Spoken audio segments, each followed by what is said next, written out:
ایک دفعہ حضور کی زبان نور سے نکلا، ایک دفعہ صرف، کہ ایک اویسے کرنی ہے، یہ صحیح مسلم ہے، ایک دفعہ نکلا، ایک اویس کرنی ہے۔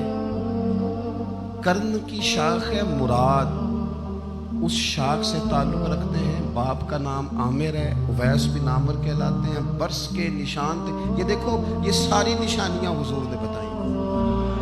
کتنی جگہ آپ نے سنا ہے حضور نے دیکھا نہیں انہیں، اور یارو کوئی ضروری تو نہیں نا کہ کوئی ظاہری طور پر ملے تو تب بھی پتہ چلتا ہے۔ محبوب کو پتہ ہے کون کہاں کہاں بیٹھ کے روتا ہے۔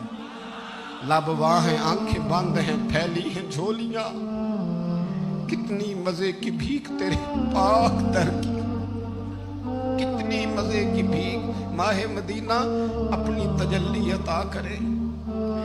یہ ڈھلتی چاندنی تو پہر دو پہر کی، وہ دیکھو نا روزے دے دوالے نے غلامہ دیا ٹولیاں، وہ ایک پہ سن دے کروڑا دیا بولیاں۔ بڑی امید ہے، بڑی امید ہے سرکار قدموں میں بلائیں گے۔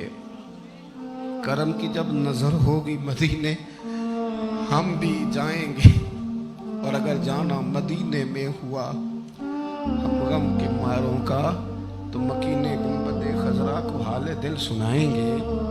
ایک دفعہ حضور نے فرمایا عمر، ایک اویس بن عامر نام کا شخص ہے، کرن کا ہے، مراد ایک شاخ ہے قبیلے کی، اس سے تعلق رکھتا ہے، ماں کا بڑا فرما بردار ہے۔ یہ دیکھیں حضور غلاموں کی نشانیاں بتا رہے ہیں، غلاموں کی، بے خبر ہو جو غلاموں سے وہ آقا کیا ہے، اور بندہ مٹ جائے نہ آقا پہ تو وہ بندہ کیا ہے۔ فرمایا برس کے نشان ہے چہرے پہ، برس ہوا تھا وہ ٹھیک ہو گیا، درہم کے مطابق نشان ہوگا، ماں کا فرما بردار ہے۔ حضور نے فرمایا عمر، اس بندے کی شان اتنی ہے کہ وہ اگر اللہ کو کوئی قسم دے دے تو رب پوری کر دیتا ہے۔ فرمایا اگر عمر تیری ملاقات ہوگی نا تو اسے اپنے لیے دعا کرا لینا۔ بس طے کر لیا حضرت عمر نے، جو بندہ بھی یمن سے آئے عمر پوچھے اویس کو جانتے ہو، اویس کو جانتے ہو، جو بھی ملے نا حضرت عمر پوچھے اویس کو جانتے ہو۔ ایک وقت وہ آ گیا کہ حضرت اویس خود ہی آ گئے، حضرت عمر کی ملاقات ہو گئی۔ اب ذرا دیکھنا نشانیاں بتا رہے، کہنے لگے آپ کا نام اویس بن عامر ہے، مراد کی شاخ سے ہیں، یہ چہرے پر نشان ہے، ماں کے فرما بردار ہیں۔ کہاں؟ کہنے لگے اٹھاؤ پھر ہاتھ میرے لیے دعا کرو۔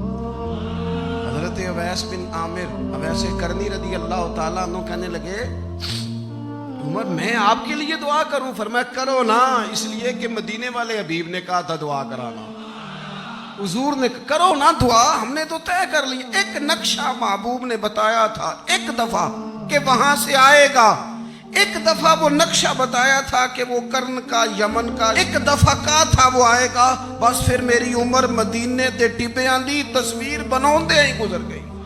ساری زندگی پوچھا اویس تو نہیں نام، پھر وہ مل گئے تو کہا دعا کرو، دعا کرائی۔ پھر حضرت فاروق اعظم رضی اللہ تعالیٰ عنہ حضرت اویس کرنی سے کہنے لگے آپ کہاں جانے کا ارادہ رکھتے ہیں؟ یہ سارا کچھ صحیح حدیث میں موجود ہے۔ تو حضرت اویس کرنی کہنے لگے میں کوفے جانے کا ارادہ رکھتا ہوں۔ کہا میں کوفے کے گورنر کے نام خط لکھ دوں کہ اویس آ رہا ہے؟ تو حضرت اویس کرنی کہنے لگے نا نا نا نا، ہمیں پروٹوکول نہیں چاہیے، میں نا سادہ رہنا پسند کرتا ہوں، اسی کسے دیکھو جو نہیں جلاتے نہ کوئی ساڈا دردی، بس کونے میں پیچھے، ہم کوئی سٹیج کے شوقین لوگ ہیں، ہم کوئی نعروں کے شوقین لوگ ہیں، ہم کوئی تصویروں کے شوقین، ہم تو پیچھے بیٹھنا بس، کسی کو نظر آئے نہ آئے۔ عمر نے تو خود بتا دیا نا کہ مدینے والے کی نظر میں ہیں آپ نظر میں ہیں۔ مختصر سی میری کہانی ہے، یہ جو بھی ہے ان کی مہربانی ہے، جب ان کی نظر میں ہے تو پھر کیمرے کی نظر میں آئیں چاہے۔ حضرت اویس کہنے لگے ضرورت کوئی نہیں، میں پیچھے رہنا پسند کرتا ہوں۔ تو حضرت عمر نے کوفے بھیج دیا، ایک بڑا رئیس آیا حضرت عمر سے ملنے کوفے کا، تو جناب عمر فرمانے لگے اویس کرنی کو جانتے ہو؟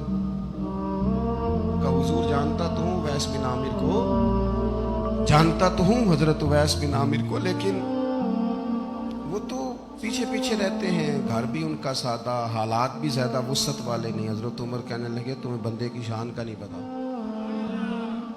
وہ بندہ حج کرنے آیا ہوا تھا مکے, حضرت عمر سے ملے, کوفے کے رئیس تھے, تو حضرت عمر کہنے لگے واپس جانا تو اس سے دعا کرانا. یہ رئیس واپس گئے, حضرت اویس سے ملاقات ہوئی رضی اللہ تعالیٰ, تو کہنے لگے میرے لیے دعا کریں. وہ کہنے لگے آپ حج کر کے آئے ہیں, آپ دعا کریں. کہ نہیں آپ کریں. کہنے لگے آپ حج کر کے آئے ہیں, آپ کریں. کہنے لگے نہیں آپ کریں. تو حضرت اویس سمجھ گئے, کہنے لگے عمر سے مل کے آئے ہیں,